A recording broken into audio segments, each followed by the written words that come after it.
Assalamualaikum warahmatullahi wabarakatuh.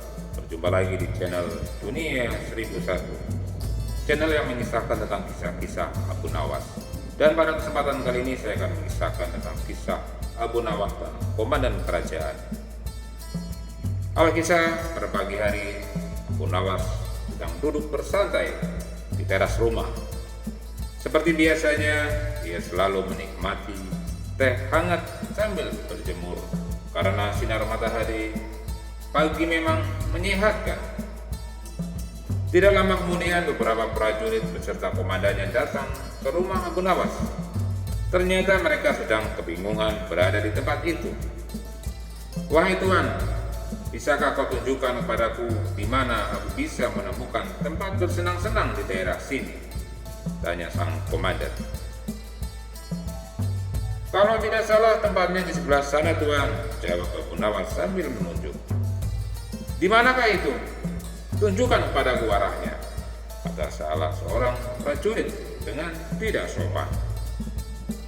"Pergilah ke arah sana, Tuan, terus ikuti jalan ini, lurus tanpa belok-belok. Di sanalah kalian akan menjumpai tempat bersenang-senang," jawab Abu Nawas sambil menunjuk ke arah tempat itu. Karena ingin bersenang-senang, tentu saja rombongan tentara istana segera menuju ke tempat yang ditunjuk oleh Abu Nawas tadi.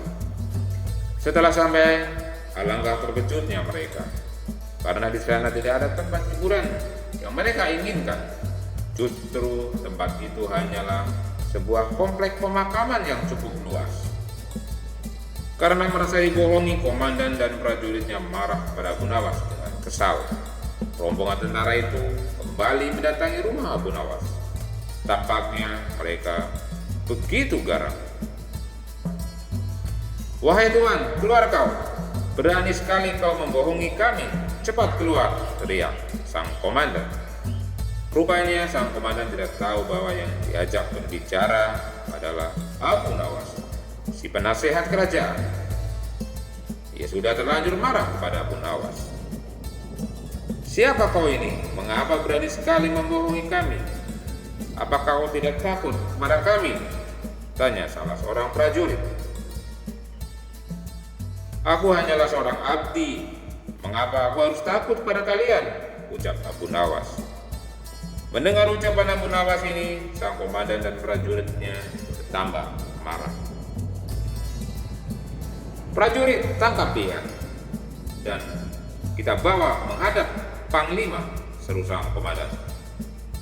"Ayo kita ikut kami menghadap Panglima," kata prajurit itu. Dan akhirnya dibawalah Abu Nawas menghadap Panglima kerajaan. Mereka masih belum sadar bahwa yang ditangkap adalah penasehat kerajaan. "Wahai Panglima, kami telah menangkap seorang pemuda ini yang sudah lancang membohongi pasukan kerajaan," kata sang komandan. Bukannya marah, si Panglima malah bersikap biasa saja dalam menanggapi ucapan sang komandan itu. Justru ia memerintahkan prajuritnya untuk segera melepaskan Abu Nawas.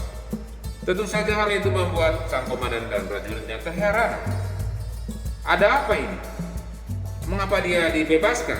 dalam hati komandan beserta prajuritnya bertanya-tanya. Sang Panglima pun mulai mendekati Abu Nawas. "Wahai Abu Nawas, maafkan perbuatan anak buahku ini. Mereka telah berlaku tidak sopan kepadamu," kata Panglima dengan sopan sekali. Ya, lelaki-laki gagah dan tampan yang menjadi Panglima kerajaan itu telah mengenal Abu Nawas. Mereka sering sekali bertemu saat baginda mengundang Abu Nawas ke istana. Mengetahui hal itu, sang komandan dan prajuritnya yang tadinya terlihat garang berubah seperti orang yang sedang ketakutan. Panglima kerajaan penasaran dengan kebohongan yang dituduhkan kepada Abu Nawas. Sebab hal itu sampai membuat sang komandan beserta prajuritnya marah karena merasa dibohongi. Panglima pun menanyakannya, "Wahai Abu Nawas, mengapa mereka mengatakan bahwa kau telah berbohong? Coba ceritakan kepadaku." "Jadi begini, wahai Panglima, Tadinya mereka memintaku menunjukkan tempat bersenang-senang. Tentu saja aku menunjuk ke arah kuburan, karena di sanalah tempat yang lebih baik bagi orang-orang yang taat kepada Allah Subhanahu wa Ta'ala. Di sana pula orang-orang akan mendapatkan hidangan yang nikmat dan dijauhkan dari fitnah serta kejahatan manusia dan makhluk lain. Namun justru mereka mengira aku telah berbohong, jelas Abu Nawas. Mendengar jawaban demikian, sang komandan pun tertunduk malu dan mendekati Abu Nawas. Wahai Tuan Abu Nawas, maafkan hamba. Andai saja hamba tahu bahwa Tuan adalah Abu Nawas, tentu kami tidak akan bertindak seperti ini. Wahai komandan, apakah aku telah membohongimu? Bukankah aku telah berkata benar? Aku adalah abdi dan kalian juga termasuk abdi Allah Subhanahu wa Ta'ala, kata Abu Nawas. Benar tuanku, kata sang komandan. Jangan ulangi lagi perbuatanmu itu, termasuk kepada orang lain. Sebelum mempercayainya, kamu harus tahu dulu alasan orang itu, kata Abu Nawas. Akhirnya komandan dan prajuritnya merasa malu karena yang mereka tangkap adalah seorang yang memiliki pangkat lebih tinggi. Dan dalam kisah ini terdapat pesan moral. Selalu berhati-hatilah terhadap orang yang baru kamu kenal. Jangan pernah menganggap remeh orang lain, termasuk teruslah bersikap baik. Terima kasih. Semoga bermanfaat dan menghibur.